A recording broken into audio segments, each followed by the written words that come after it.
Nag-try ka na ba mag-business pero at the end, talo ka, lugi ka, or bokya? Gusto mo bang malaman kung paano ka mag-succeed sa business kahit wala kang masyadong experience? Kung yan ang gusto mo, kailangan tapusin mo tong video na ito. Videos that will make you wealthy and debt-free. Hi there, this is Chinkitan, your pambansang wealth coach. Thank you very much for supporting this YouTube channel for so many years. Maraming salamat sa mga subscribers at yung mga nagjo-join na as a member.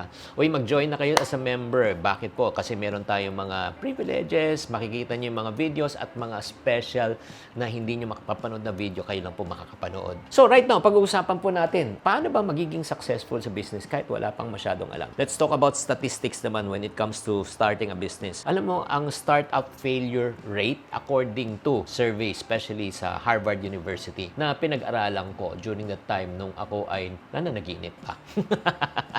75% fail on the first year of operation, which hindi nalalayo na po dito sa Pilipinas. Ganon din po more or less ang failure rate. Now, let's talk about survival rate. Kasi after failure, syempre ang goal mo is to survive, di ba? Ay mo mag-fail. Survival rate naman po around 75 to 80% in 2 to 5 years. So, ang ibig sabihin po niyan, 75% chance or 80% chance of closing your business within 2 to 5 years. Pwede mo na sabihin na stable and safe ka na after 5 years. Pero kung ikaw ay nasa 2 to 5 years, ay nako, hindi ka pa safe. Ang ibig sabihin lang po niyan, 20% lang magsasucceed on the first year. And sa natirang 20%, 75 to 80% of that mawawala pa. So, ang matitira na lang is 20% and then another 20% of the 80% lang matitira. So, kakaunti lang talaga. Bakit ba nagfe-fail ang mga negosyo? Gusto mo bang malaman? Alam ko maraming reasons yan eh. Maraming reasons. Pero ito ay isang pinaka-major reason kung bakit nagfe-fail ang karamihan ng mga startup at business. Kasi, ang strategy po nila ay TAE. Ano yung TAE strategy? Trial and error. Ayun. Marami po nag-uumpisa, trial and error, walang alam. Ano, tatanungin kita. Pag ikaw nag-trial and error ka sa isang bagay, and I want you to be honest with your answer, pakitype sa comment section, anong chances mo na mag-succeed siya at manalo ka? Mataas o mababa? Pakitype sa comment section, mataas o mababa? Your answer is as good as fine. Definitely mababa. For you to better appreciate what we're discussing, isipin mo na lang to, para kang bumili ng sasakyan, pero hindi ka marunong magmaneho, di ba? Nag-trial and error ka sa sasakyan na binili mo.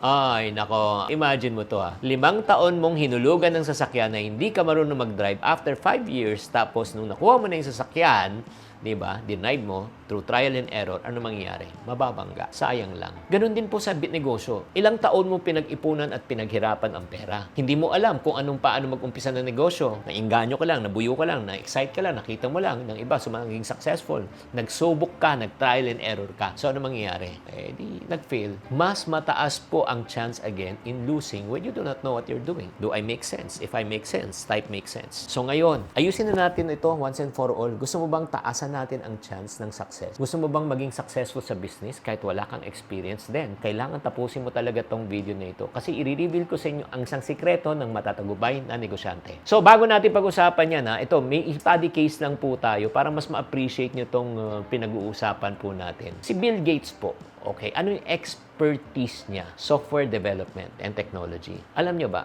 si Bill Gates po, nag-attend po ng Harvard yan, tapos ano pong pinag-aralan niya? Computer Science and Mathematics. Kahit di siya nakapagtapos ng college niya, pero nag-aral siya. Next, si Oprah Winfrey. I'm sure kilalang kilala po natin yan. Host, television production, artista, di ba? Magaling sa media. Ito, nag-aral din po siya sa isang universidad sa Amerika at ang pinag-aralan niya ay communication.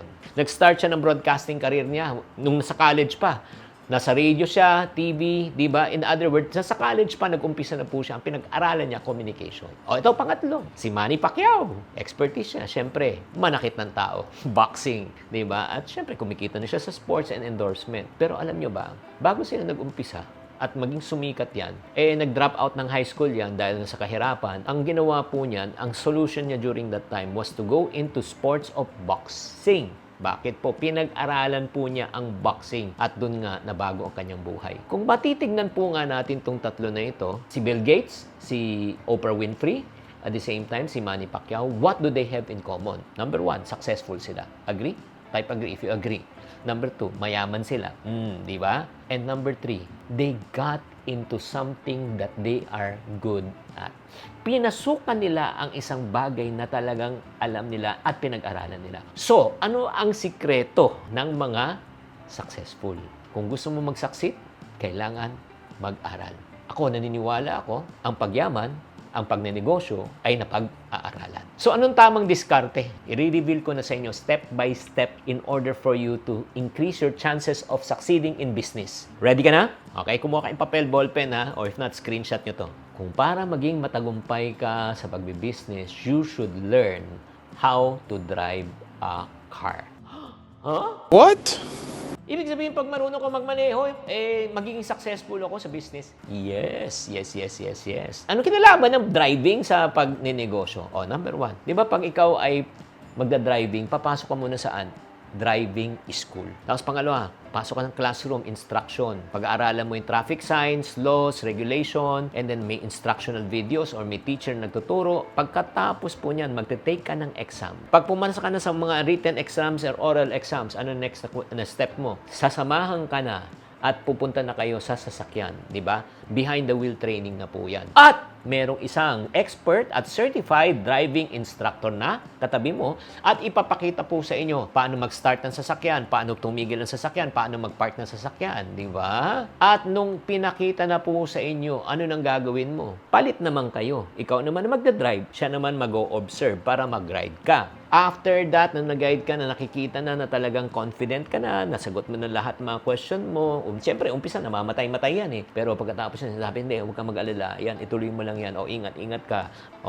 Menor lang, di ba? Dahan-dahan. After that, siyempre, kung nakita na pasado ka na, graduate ka na sa driving school. Ito yung proseso ha. Ang tagal po ng proseso. Pumasok ka, nag-enroll ka, may nagturo, may nag-exam and everything. Ngayon, question ko.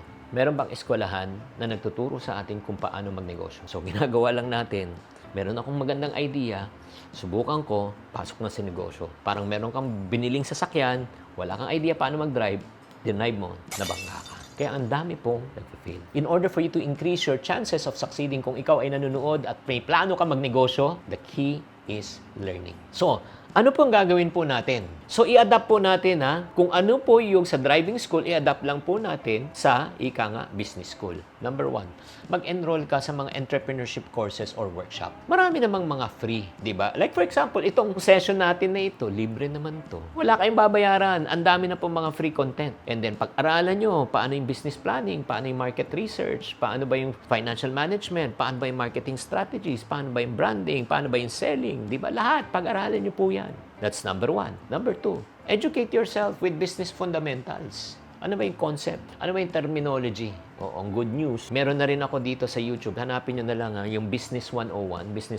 Yung mga terms and terminologies like for example, CAPEX, Capital Expenditure, OPEX, Operational Expense, NPL, Net Profit Loss Margin. Yung mga ganun, lahat ng mga technical, meron na rin. Libre na rin po yan. So, pag-aralan nyo po yan. No? And then number 3, pagkatapos yan, syempre, nag-aral ka na, may nagturo na po sa inyo. Gawa ka na ng plano. Gawa ka ng plano, ng business plan mo. Then, pang-apat, ay pinaka-best niyan talaga. Diba, just like a driving school, no, natuto ka na, nag-exams ka na, gumawa ka na ng business plan mo. Ano next na gagawin? Diba, hindi lang pwede head theory. Punta tayo sa driving parking lot na po tayo. At may expert na magtuturo po sa inyo. Expert muna magdadrive, hindi muna ikaw. Kaya nga, isama mo na. Guys, ito yung tip ko po sa inyo. Kung gusto mo maging successful ang business mo, isama mo na sa CAPEX mo, capital expenditure mo, ang one-time cost or probably monthly for first 3 months, yung tinatawag nating mga experts na kukunin mo. Isama mo na. Imagine mo, I just don't get disappointed. Daan libo o milyon ang i-invest mo para mag-trial and error ka sa negosyo. Tapos, hindi ka man lang nag-invest ng consultant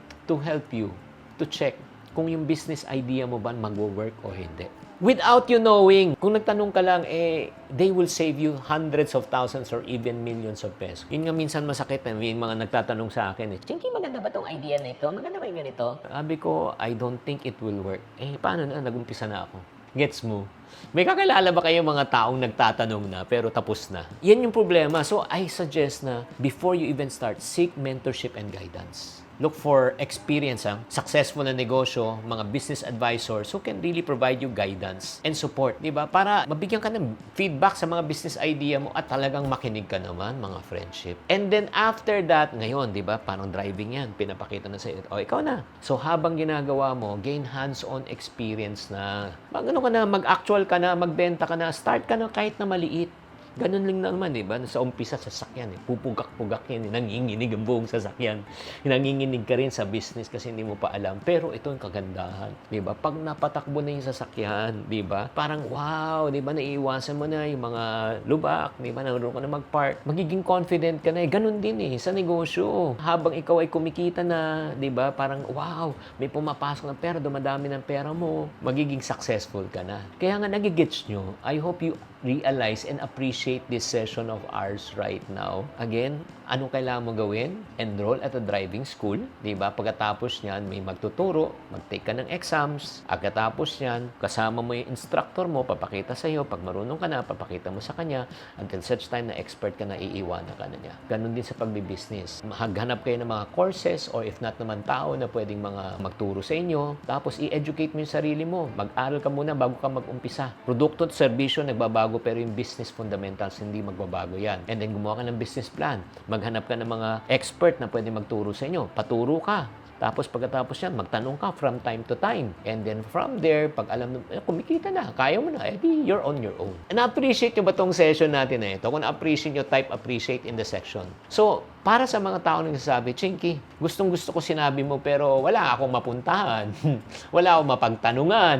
Wala naman nagtuturo sa akin. O, if you are ready to learn, ito ng good news. Me, personally, and one of the best business coach in the Philippines na walang iba kundi si Boss RDR. Kaming dalawa, magtatandem kami in a special online session together. Okay? And we will teach you on how you can become successful. Maybe you're asking, nako Chinky, free ba to? Free ba to? No, it is not for free. Bakit po? Because we want to qualify only for people who are serious. Pag hindi ka pa serious, hindi ka pa ready, you don't need to come. But if you are serious and to learn from me and Boss RDR together, we're going to again teach you how to start, launch, and grow your business in the next 30 days. If you are interested, type interested in the comment section or go to the link below. Hanapin yung link sa comment section or sa description or type the word interested and I will send you more info for you to be part of this. Learn before you earn. Kasi if you learn, earning will follow. Bibilis na yan. Maniwala ka. Thank you very much for joining. If you like this episode, please type like and don't forget to share this video with other people. And don't forget to subscribe. Tatandaan, tamang karunungan, tamang disiplina ang susi sa pagyaman.